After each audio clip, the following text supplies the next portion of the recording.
Lelaki ini masuk ke dalam masjid dan melakukan perkara yang tidak dijangka oleh para jemaah dengan ritual tertentu. Kita akan tengok sama-sama dan kita akan bahas dalam video kali ini. Jadi tengok video ini sampai habis. Assalamualaikum warahmatullahi wabarakatuh. Sahabat semua, apa khabar? Semoga sehat selalu dan dipermudahkan dalam segala urusan. Selamat tahun baru kepada semua, dan saya nak ucapkan terima kasih kepada sahabat semua yang terus menyokong channel ini agar terus berkembang. Baik sahabat semua, baru-baru ini ada seorang lelaki yang masuk ke dalam masjid di Malaysia lah dengan mengenakan seluar pendek masuk begitu sahaja dan melakukan penghinaan, kekecauan dan sebagainya. Jadi jom kita tengok sama-sama. 3, 2, 1.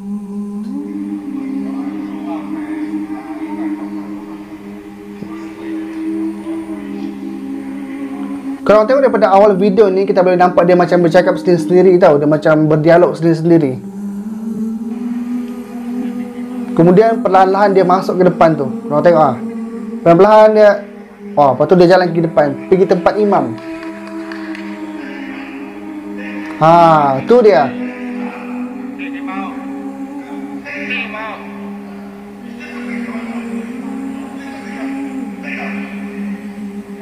Okay, dia buat lambang salib macam ni tau. Dia buka tangan dia, itu lambang salib lah.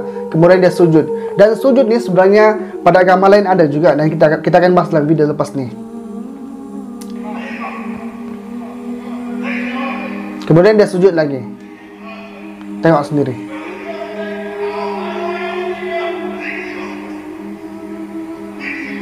Oh, pakcik ni dia sepak pula.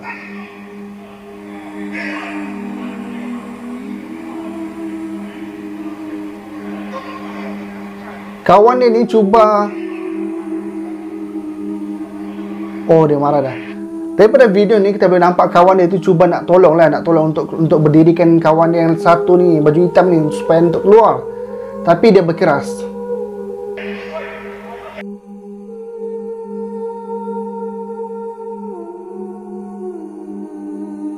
Security pun dah datang.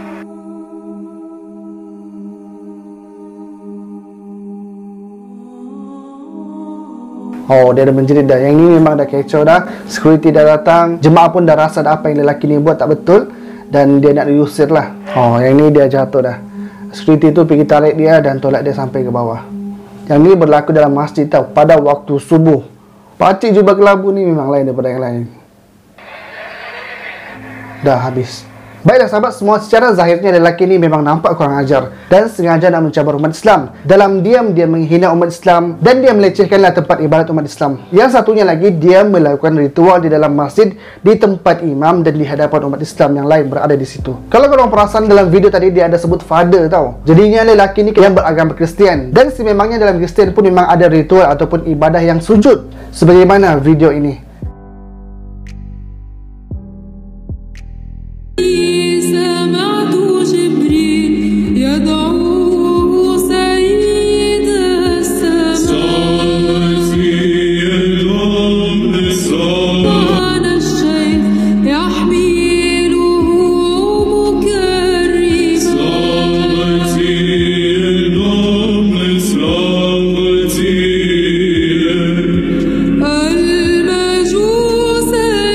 Dan golongan ini terdiri pada golongan Kristian Ortodoks yang saya dah pernah buat videonya. Korang boleh tengok yang ni. Baru-baru ni viral video ini.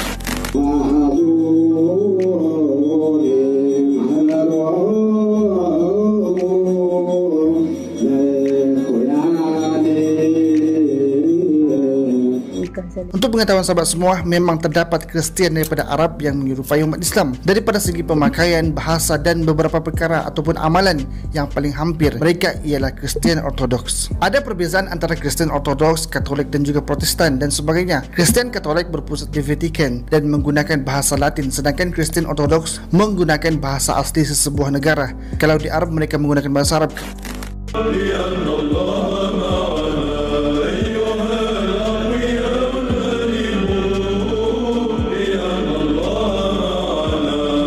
Kalau di Indonesia mereka menggunakan bahasa Indonesia.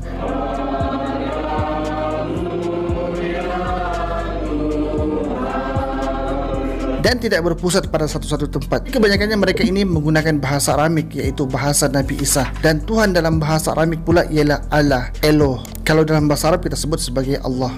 Jadinya kalau Kristen itu Arab, mereka akan menyebut Allah itu sebagai Tuhan. Makanya ada Kristen yang menggunakan kalimah Allah dalam Bible mereka. Untuk pengetahuan sahabat semua, Kristen Ortodoks ini ataupun Kristen kuno ini adalah antara ajaran yang masih berpegang dengan kitab mereka dan perintah yang terdapat dalam kitab mereka. Jadinya mereka ini agak berbeza dengan Kristen yang lain. Kerana Kristen yang lain menggunakan idolship, iaitu berhala, adanya patung di dalam gereja, yang mana Yahudi sendiri pun tidak akan masuk ke dalam gereja sebabkan ada berhala, dan mereka disuruh untuk meludah bila ternampak ataupun lalu di depan gereja yang dianuti oleh Kristian disebabkan mereka menolak berhala. Did you enter a mosque or a church? A mosque, there's no issue with. A mosque is not a problem. A church? We both worship the same God. That's part of. And a church? A church, no. Why not? Because the church is idol worship according to our religion. Dan Kristen Ortodoks ni ada beberapa perkara yang menyerupai Islam. Kerana asasnya Nabi Isa adalah seorang Muslim, iaitu berserah diri kepada Allah dan menyembah Allah dengan sujud kepada Allah. Tetapi ajaran Kristen sedikit demi sedikit diubah sehingga akhirnya Nabi Isa pun dijadikan sebagai Tuhan. Sedangkan mereka semua adalah utusan Allah untuk membimbing manusia kepada kebenaran, dan mereka adalah Nabi ataupun utusan Allah sebagaimana Nabi terakhir kita, iaitu Nabi Muhammad SAW. Sahabat semua, antara persamaan Islam dengan Kristen Ortodoks ni ialah mereka menggunakan bahasa Arab. Di beberapa negara Arab, antaranya Palestin, Syria, Mesir, Lebanon dan banyak lagi negara-negara Arab yang lain, maka mereka akan membaca Bible menggunakan bahasa Arab.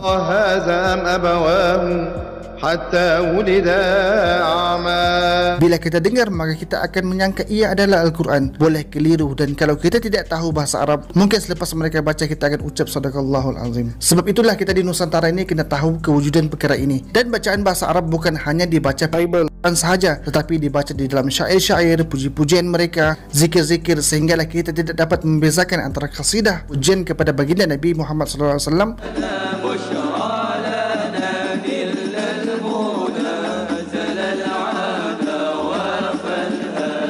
dan syair mereka kepada Yesus.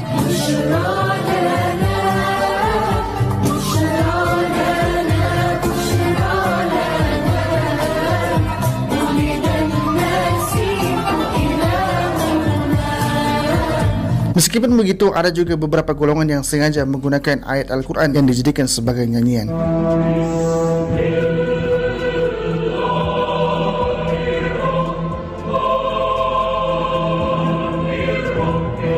Persamaan kedua ialah memakai hijab ataupun tudung. Maka disebabkan itulah kita nampak makcik tadi itu memakai telekung ataupun memakai hijab ketika dia melakukan ibadah. Adapun menutup aurat ataupun tudung dalam Islam ni adalah wajib bagi wanita, sebagaimana perintah Allah Subhanahu Wa Taala dalam surah Al-Ahzab ayat yang ke-59 yang bermaksud, wahai Nabi, katakanlah kepada isteri-isterimu, anak-anak perempuanmu dan isteri-isteri orang mukmin, hendaklah mereka melabuhkan hijabnya ke seluruh tubuh mereka. Yang demikian itu agar mereka lebih mudah untuk dikenali, sehingga mereka tidak diganggu, dan Allah Maha Pengampun, Maha Penyayang. Jadinya hijab ini wajib kepada orang Islam kerana ia adalah perintah Allah Subhanahu Wa Taala juga untuk menjaga wanita-wanita Islam daripada segala gangguan. Sahabat semua, secara asasnya dalam Bible pun seperti ayat Korintus memerintahkan wanita untuk menutup kepala mereka, dan juga mereka mengikuti ibu Nabi Isa, iaitu Maryam ataupun dipanggil sebagai Maria, kerana Maria memakai hijab. Juga para biarawati pun memakai hijab dan mereka menutup aurat dengan baik. Jadinya wanita Kristen Ortodoks yang taat beragama akan bertudung. Bila kita tengok, maka kita akan menyangka bahawa mereka Muslim. Dan kalau di negara Arab, khususnya di Syria, kita boleh tengok sebahagian wanita di sana yang memakai tudung, memakai hijab, tetapi dalam masa yang sama mereka menggunakan rantai salib. Dan ia juga berlaku di Nusantara seperti di Indonesia, dan mungkin juga ada di Malaysia, tapi tidak banyak. Persamaan yang ketiga ialah Islam dengan Kristen Ortodoks ialah solat. Umat Islam solat 5 waktu, subuh, zuhur, asar, maghrib dan isyak. Tetapi mereka pula solat dalam 7 waktu. Mereka menambah solat tahajud dan juga solat duha. Dan cara mereka solat pun tidaklah sama. Mereka hanya solat 3 rakaat. Rakaat pertama berdiri sahaja sambil membaca dalam bahasa Arab, Yunani, Ibrani. Pada rakaat kedua pula rukuk dan sujud. Dan ketika rukuk, maka mereka akan melakukan tanda salib. Pada rakaat ketiga mereka akan membaca pengakuan macam tu. Sebab itulah mereka menggunakan sejadah untuk mereka sujud. Persamaan yang keempat ialah mereka juga berpuasa. Kalau Islam berpuasa sebulan di bulan Ramadan, tetapi mereka berpuasa 40 hari berturut-turut ketika di bulan April. Dan amalan berpuasa ini tidaklah terlihat sebab ia dilakukan secara individu. Jadinya mereka Kristian Ortodoks ini juga melakukan haji tetapi bukan ke Mekah. Mereka melakukan haji ataupun ziarah ke Palestin. Di Palestin terdapat Masjid Al-Aqsa menjadi tempat suci umat Islam, Kristian Ortodoks dan juga Yahudi. Kerana di sana lahirnya Nabi Isa dan juga penebusan dosa seperti ajaran mereka. Maka sampailah ke hari ini tiga agama besar ini berkongsi. Palestin yang sekarang ni semakin dicengkam oleh bangsa Y. Kalau dulunya harmoni Islam, Kristian, Yahudi bebas untuk beragama, bebas untuk mengamalkan agama mereka di sana. Tetapi hari ini orang Islam pun susah nak beramal, orang Kristian pun susah nak beramal, bahkan diludah oleh bangsa Y. Persamaan yang kelima pula ialah pada segi tempat ibadah. Kristian Ortodoks ni mempunyai kubas seperti orang Islam, iaitu bulat seperti bawang, tetapi yang membezakannya ialah tanda salib bagi Kristian dan juga bulan bintang bagi orang Islam. Jadi sahabat semua, Kristian Ortodoks ni bukanlah baru, bahkan telah lama wujud sejak abad ke-5 Masehi. Dan pada awalnya mereka tidak meletakkan patung di gereja seperti Kristian Katolik. Mereka hanya meletakkan tanda salib sahaja. Tetapi apa yang saya nampak sekarang ni ditambah pula dengan gambar-gambar yang tidak diketahui daripada mana asal usulnya dan wajah siapa yang mereka lakarkan. Baiklah sahabat semua, akhir-akhir ni Malaysia memang lain daripada yang lain. Sebabnya sekarang ni dah macam terbalik dah. Orang kafir pula yang menyuruh umat Islam untuk bertaubat, untuk insaf dan sebagainya. Dan juga penyebaran Kristian pun dah makin banyak dilakukan oleh orang kafir, sehinggalah viral di media sosial seperti video ini. Penyebaran orang Kristian betul ni. Hi. How are you, sir? Please don't record. Yeah, must record because I am Muslim. I'm Malaysian. Because I must record. You cannot do this. You cannot do this. This is wrong. This is wrong. This is wrong, I tell you. Ni orang ni, dua orang ni yang datang sini menyebarkan agama Kristian pada orang. Ni dia dua orang ni. Ni dua orang ni. No, you cannot do this because in Malaysia you cannot do this. This is not allowed. Apa pendapat korang dengan apa yang berlaku sekarang di Malaysia? Boleh komen pendapat anda di bawah. Baiklah sahabat semua, kita ke video yang pertama tadi, iaitu mengenai orang lelaki tadi yang masuk ke dalam masjid dan buat hal. Secara umumnya bagi umat Islam ni, kita tidaklah seharusnya mengkasari ataupun buat khianatlah kepada lelaki tadi, dan kita serahkan kepada pihak berkuasa, apatah lagi menyakitinya. Sebagaimana satu kisah daripada Rasulullah SAW, daripada Anas bin Malik, katanya seorang Arab Badui telah datang lalu dia kencing di satu penjuru masjid, dan orang ramai pada ketika itu menyerganya. Lalu Rasulullah SAW melarang mereka untuk berbuat demikian. Apabila dia selesai kencing, baginda pun menyuruhlah supaya dituangkan ataupun disimbah air di atas tempat itu.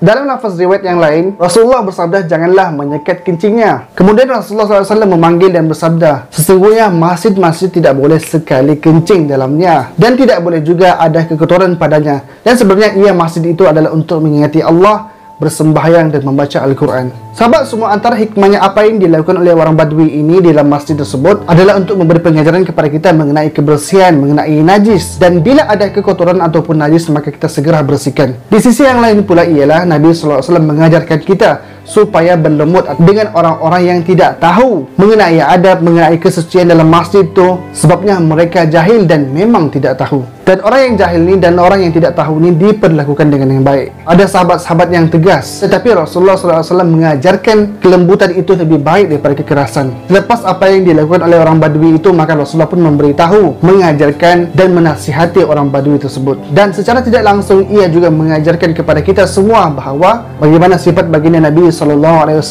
dalam menangani orang-orang yang jahil ketika mereka masuk ke dalam masjid. Sebabnya hari ini boleh jadi dia datang ke masjid untuk buat huru-hara, untuk buat kekecauan, tetapi pada masa yang lain boleh jadi dia pula datang ke masjid untuk menyembah Allah Subhanahu Wa Taala yang Esa dan memeluk Islam. Jadi cukup sekadar itu sahaja. Jika video ini bermanfaat, share sekarang. Assalamualaikum warahmatullahi wabarakatuh.